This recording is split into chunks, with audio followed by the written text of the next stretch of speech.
eo amin'izay sehatry ny fizahantany sy ny trano fandraisam-bahiny izay dia efa misy 70 ireo marika lehibe eo amin'ny sehatra iraisam-pirenena liana amin'ny Madagasikara ary efa manatanteraka fitsidiana eto amintsika.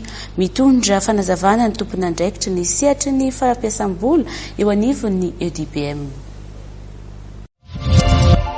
Ny asa nataony EDBM zany efa proporoboana amin'izay sehatry ny fizahantany izay ary indrindra ny fampiasam-bola ao amin'ny sehatry ny fizahantany dia niezaka izay zany miantso an'ireo marika lehibe eran-tany. Tena natsoina hoe tsirairay mihitsy ary zareo resahana tsirairay dia nizahana sitomina taty Madagasikara.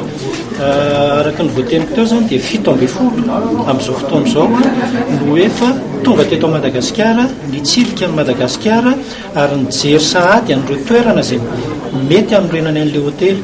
Zany dia efa midika sahady hoe efa manomboka mijery atsika zany ireo mpampiasa vola eran-tany.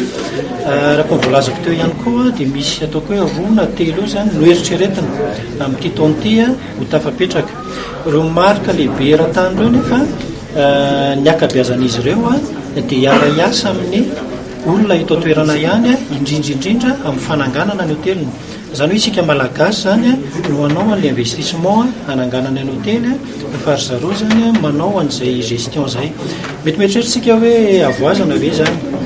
Avoazana izay satria ny antony fantatsika ngamba fa maro ny malagasy manangana hotely kanefa ny taux d'occupation tena ambany be. Kanefa tsika raha vao misy marika international anankiray dia mety na marika iny fotsiny ary dia efa hanampy sahady amin'ny fisintomana an'ilay vahiny.